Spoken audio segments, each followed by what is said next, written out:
Hi అండి, ఇవాళ వచ్చేసి ఎక్స్ట్రా క్రిస్పీతో కరకరలాడే రిబ్బన్ మురుకుల్ని చాలా ఈజీగా ఎలా తయారు చేసుకోవాలో చూసేద్దాం. ఈ రిబ్బన్ మురుకుల్ని టీ టైంలో స్నాక్స్గా అప్పటికప్పుడు చాలా ఈజీగా తయారు చేసుకోవచ్చు, ఎక్కువ ప్రాసెస్ లేకుండా. ముందుగా ఒక వెడల్పాటి ప్లేట్ తీసుకొని అందులోకి 1.5 కప్పు దాకా పొడి బియ్యం పిండిని తీసుకోవాలి. అలాగే ఒక 1/2 కప్పు దాకా శనగపిండిని వేసుకోవాలి. ఈ రిబ్బన్ మురుకుల్లోకి శనగపిండిని వేసుకోవడం వల్ల చాలా సాఫ్ట్గా వస్తాయి. ఇప్పుడు ఇందులోకి ఒక 1 టేబుల్ స్పూన్ దాకా కారం, అలాగే టేస్ట్కి సరిపడా ఉప్పు వేసుకోవాలి. ఇందులోకి ఒక 1 టేబుల్ స్పూన్ దాకా జీలకర్ర వేసుకోవాలి. అలాగే 1 టేబుల్ స్పూన్ దాకా వామును వేసుకోవాలి. ఈ రిబ్బన్ మురుకులలో వాము అలాగే జీలకర్ర ఫ్లేవర్ చాలా బాగుంటుంది.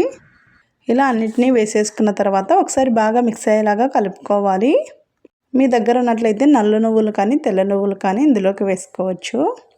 ఇలా కలిపేసుకున్న తర్వాత ఇందులోకి ఒక 2 టేబుల్ స్పూన్ల దాకా వేడి చేసుకున్న గీని కానీ ఆయిల్ని కానీ వేసుకోవాలి. ఇలా వేసేసుకొని పిండంతా ఒకసారి బాగా మిక్స్ అయ్యేలాగా కలుపుకోవాలి.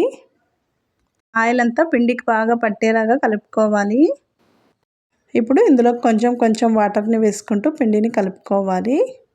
ఒకసారి ఎక్కువగా వాటర్ని వేసుకోకుండా కొంచెం కొంచెం వాటర్ని వేసుకుంటూ పిండిని కలుపుకోవాలి. చపాతీ పిండిని ఏ విధంగా అయితే కలుపుకుంటామో అంతకన్నా ఈ పిండిని కొంచెం లూజ్గా కలుపుకోవాలి.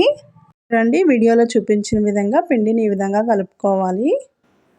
ఇప్పుడు వచ్చేసి మురుకుల గొట్టంలో ఇలాంటి బిళ్ళను తీసుకొని మురుకుల గొట్టంలో వేసుకోవాలి. అందులో కొంచెం ఆయిల్ని అప్లై చేసుకోవాలి.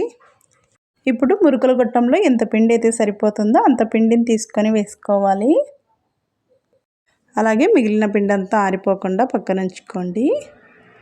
ఇప్పుడు డీప్ ఫ్రైకి సరిపడా ఆయిల్ పెట్టేసుకొని ఆయిల్ని బాగా హీట్ చేసుకోవాలి. ఆయిల్ బాగా హీట్ అయితేనే మనకి రిబ్బన్ మురుకులు అనేవి చాలా బాగా వస్తాయి. ఇందులో కొంచెం పిండి వేయగానే మనకి ఆయిల్ కాగిందో లేదో తెలిసిపోతుంది. ఆయిల్ బాగా హీట్ అయిన తర్వాత అందులోకి వేసుకోవాలి. వేసుకున్న వెంటనే కదపకుండా 1 నిమిషం తర్వాత మరొక సైడ్ టర్న్ చేసుకోవాలి. స్టవ్ని మీడియం టు హై ఫ్లేమ్లోకి మార్చుకుంటూ 2 వైపులా వేయించుకోవాలి. ఒక సైడ్ బాగా కాగిన తర్వాత మరొక సైడ్ టర్న్ చేసుకొని 2 వైపులా మంచి కలర్ వచ్చేంత వరకు ఫ్రై చేసుకొని తీసుకోవాలి. ఇలా చాలా సింపుల్గా రిబ్బన్ మురుకుల్ని తయారు చేసుకున్నట్లయితే వంట రాని వారు కూడా చాలా ఈజీగా చేసేస్తారండి. అలాగే మిగిలిన పిండిని కూడా ఇదే విధంగా వేసుకోవాలి. పిండిని మరీ గట్టిగా కలుపుకున్నట్లయితే ఆయిల్లో వేసుకునేటప్పుడు చేతులు నొప్పెడతాయి, అందుకని చూసుకొని కలుపుకోవాలి. పిండి మరీ గట్టిగా ఉన్నట్లయితే కొంచెం వాటర్ని చల్లుకొని పిండిని సాఫ్ట్గా కలుపుకోవాలి. ఇలా ఒక సైడ్ కాగిన తర్వాత మరొక సైడ్ టర్న్ చేసుకొని 2 వైపులా మంచి కలర్ వచ్చేంత వరకు వేయించుకొని తీసుకోవాలి. రిబ్బన్ మురుకుల్ని ఇలా తయారు చేసుకోండి, చాలా క్రిస్పీగా టేస్టీగా చాలా బాగుంటాయి. ఇలా తయారు చేసుకున్నట్లయితే 15 నిమిషాలు 20 నిమిషాల్లోనే అయిపోతుందండి. చాలా చక్కగా ఈవినింగ్ స్నాక్స్గా తినడానికి చాలా బాగుంటాయి.